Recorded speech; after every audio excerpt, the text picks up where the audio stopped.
కర్మ పని చేస్తే పైకి వస్తావు. నువ్వు చేసే ప్రతి కర్మకి ఒక ఫలితం ఉంటుంది. అంచేత భారతీయుల్ని ముఖ్యంగా యువతని ఇవాళ మోడీ లాంటి వాడికి తారక మంత్రం అది. ఇవాళ మోడీ అవ్వడానికి కారణం భగవద్గీత.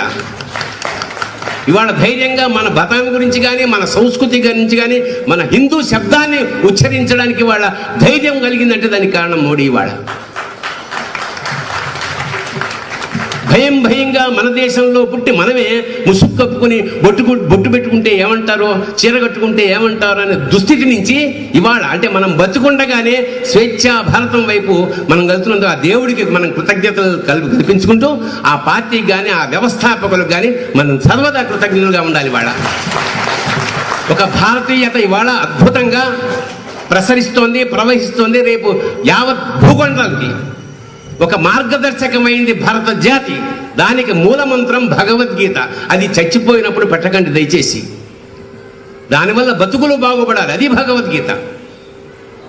భగవద్గీత కనీసం ఒక్కసారైనా చదవండి జీవితం. అంటే హిందువుగా పుట్టినందుకు అర్థం అయినా కాకపోయినా ఒక్కసారి ఆరంభం నుంచి 18 అధ్యాయాలు అర్థం కాకపోయినా సరే చదవండి.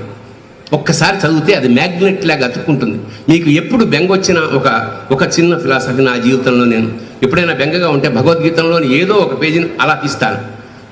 మీకు తెలియకుండానే అందులో సమాధానం ఉంటుంది. సమాధానం అంటే దేవుడు వచ్చి రక్షించేసి కష్టాలన్నీ తీసేస్తాడని కాదు, కష్టాన్ని తట్టుకునే శక్తి ఇస్తాడు. That is the most important. మీకు విచక్షణ ఇచ్చాడు, బుద్ధి ఇచ్చాడు, బలం ఇచ్చాడు, సర్వశక్తులు ఇచ్చాడు. ఇవన్నీ వచ్చి వాడే చేస్తే మీరెందుకు? అంచేత సర్వశక్తుల్ని ఎంకరేజ్ చేసి మోటివేట్ చేసే శక్తి భగవద్గీత ఉంది. కాబట్టి భగవద్గీతగా ఎనర్జైజ్ అవ్వండి. ఇంకోటి, భగవద్గీత చదవడం, రామాయణం చదవడం, రామకోటి రాయడం వల్ల పుణ్యం రాదు. రామకోటి రాస్తే పుణ్యం రాదు. భగవద్గీత చదివితే రాదు, పాటిస్తే వస్తుంది. వివేకానందుడు అంటాడు, they are like road maps. Bhagavad Gita కానీ భారత రామాయణం రోడ్ మ్యాప్స్.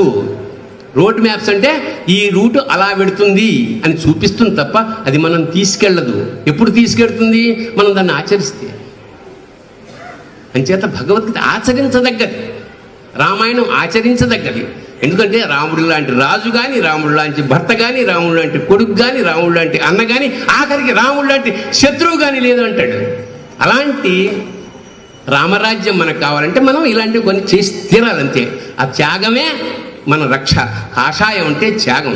త్యాగానికి సింబల్ కాషాయం, చేతకాంతనానికి కాదు. ఒకప్పుడు చేతకాంతనం చేసేసారు. నో, సన్యాసం అంటే సమస్తము న్యసించదు, అన్నీ వదులుకుని సమాజాని కోసం పాటుపడాలి. అలాంటి కార్యకర్తలు ఇవాళ మనకున్నారు. కాబట్టి ప్లీజ్